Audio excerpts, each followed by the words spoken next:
This is Pia Sutaria, who has currently been working as the founder of the Institute of Classical and Modern Dance for over 3 years. This is her third year. So, Pia, can you give us a little background on what is your main motivation to begin this institute? Sure. I grew up studying ballet, classical ballet in Bombay. And back when I was 5 years old, that was a very, I would say, unique thing to pursue. It's something that's become more prominent or more well known now, and there are a lot more ballet schools around. But when I was five, there was only one ballet teacher and one ballet school in the country. Growing up, I always knew from the time I was 5 years old that ballet is something that I want to pursue very seriously. I saw a musical that inspired me and was very clear from that age, was very lucky to be very clear from that age, I would say.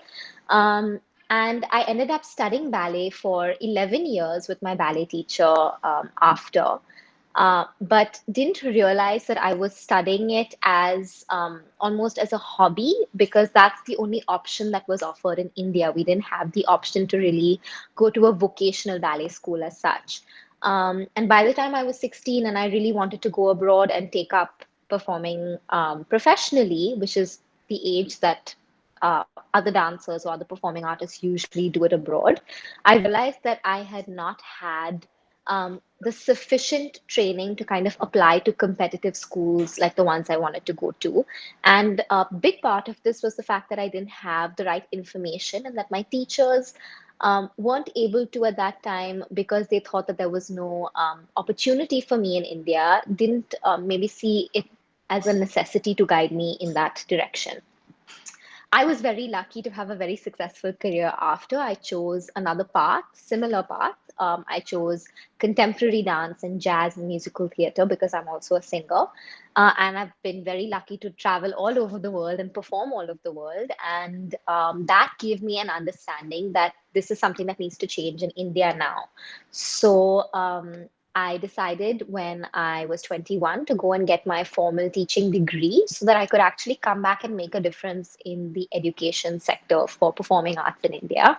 And started this school, which is not like any other dance school for young people in the country at the moment, primarily because it offers vocational training similar to that you would get anywhere else in the world or you would have to travel to get internationally. We are now able to offer here with teachers who are qualified with like a school curriculum almost.